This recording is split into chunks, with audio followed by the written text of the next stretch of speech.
ರೇಣುಕಾಸ್ವಾಮಿ ಕೊಲೆ ಆರೋಪಿ ಪವಿತ್ರ ಗೌಡ ಜಾಮೀನು ಅರ್ಜಿ ವಿಚಾರಣೆ ಇಂದು ಕೋರ್ಟ್ನಲ್ಲಿ ನಡೆದಿದೆ. 57ನೇ ಸಿಸಿಎಚ್ ಕೋರ್ಟ್ನಲ್ಲಿ ಪವಿತ್ರ ಗೌಡ ಬೇಲ್ ಅರ್ಜಿ ವಿಚಾರಣೆ ನಡೆದಿದ್ದು, ಪವಿತ್ರ ಗೌಡ ಪರ ಹಿರಿಯ ವಕೀಲ ಟಾಮಿ ಸೆಬಾಸ್ಟಿಯನ್ ವಾದ ಮಂಡಿಸುತ್ತಿದ್ದಾರೆ. ಪವಿತ್ರ ದರ್ಶನ್ ಸೇರಿ ಕೊಲೆ ಮಾಡಿರುವುದಾಗಿ ಆರೋಪವಿದೆ. ರೇಣುಕಾಸ್ವಾಮಿ ಕೊಲೆಯಲ್ಲಿ ಪವಿತ್ರ ಗೌಡ ಪಾತ್ರ ಹೆಚ್ಚಾಗಿಲ್ಲ. ರೇಣುಕಾಸ್ವಾಮಿ ಪವಿತ್ರ ಗೌಡ ಇಮೇಜ್ಗೆ ಧಕ್ಕೆ ತಂದಿದ್ದಾನೆ. ಹೀಗಾಗಿ ರೇಣುಕಾಸ್ವಾಮಿಯನ್ನ ದೂಷಿಸುವ ಹಕ್ಕಿದೆ. ರೇಣುಕಾಸ್ವಾಮಿ ವಿಷಯವನ್ನು ದರ್ಶನ್ಗೆ ಪವನ್ ಹೇಳಿದ್ದಾನೆ. ಪವಿತ್ರ ಗೌಡ ವಿಷಯ ತಿಳಿಸಿದ್ರಲ್ಲಿ ತಪ್ಪೇನಿದೆ? ಕೋಪದಿಂದ ಪವಿತ್ರ ಗೌಡ ಆತನ ಕಪಾಳಕ್ಕೆ ಹೊಡೆದಿದ್ದಾಳೆ. ಆದರೆ ಪವಿತ್ರ ಗೌಡ ಮಾಸ್ಟರ್ ಮೈಂಡ್ ಅನ್ನೋದು ಸರಿಯಲ್ಲ ಎಂದಿದ್ದಾರೆ. ರೇಣುಕಾಸ್ವಾಮಿ ಕೊಲೆಯಲ್ಲಿ ಪವಿತ್ರ ಗೌಡ ಪಾತ್ರವಿಲ್ಲ.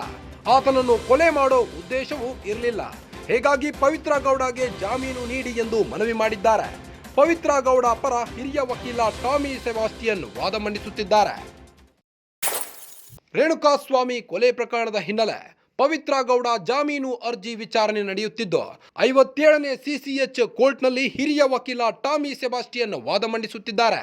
ಪವಿತ್ರ ಪರ ವಾದ ಮಂಡಿಸುತ್ತಿರುವ ಟಾಮಿ ಸೆಬಾಸ್ಟಿಯನ್, ಪವಿತ್ರ ದರ್ಶನ್ ಸೇರಿ ಕೊಲೆ ಮಾಡಿರುವುದಾಗಿ ಆರೋಪವಿದೆ.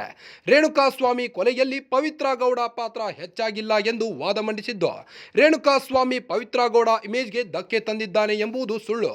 ಹೀಗಾಗಿ ರೇಣುಕಾಸ್ವಾಮಿಯನ್ನು ದೂಷಿಸುವ ಹಕ್ಕಿದೆ. ರೇಣುಕಾಸ್ವಾಮಿ ವಿಷಯವನ್ನು ದರ್ಶನ್ಗೆ ಪವನ್ ಹೇಳಿದ್ದಾನೆ. ಪವಿತ್ರ ಗೌಡ ವಿಷಯ ತಿಳಿಸಿದ್ರಲ್ಲಿ ತಪ್ಪೇನಿದೆ ಎಂದಿದ್ದಾರೆ. ಕೋಪದಿಂದ ಪವಿತ್ರ ಗೌಡ ಆತನ ಕಪಾಳಕ್ಕೆ ಹೊಡೆದಿದ್ದಾರೆ.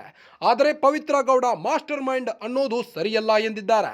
ರೇಣುಕಾಸ್ವಾಮಿ ಕೊಲೆಯಲ್ಲಿ ಪವಿತ್ರ ಗೌಡ ಪಾತ್ರವಿಲ್ಲ. ಆತನನ್ನು ಕೊಲೆ ಮಾಡೋ ಉದ್ದೇಶವೂ ಇರಲಿಲ್ಲ. ಹೀಗಾಗಿ ಪವಿತ್ರ ಗೌಡಗೆ ಜಾಮೀನು ನೀಡಿ ಎಂದು ಮನವಿ ಮಾಡಿಕೊಂಡಿದ್ದಾರೆ.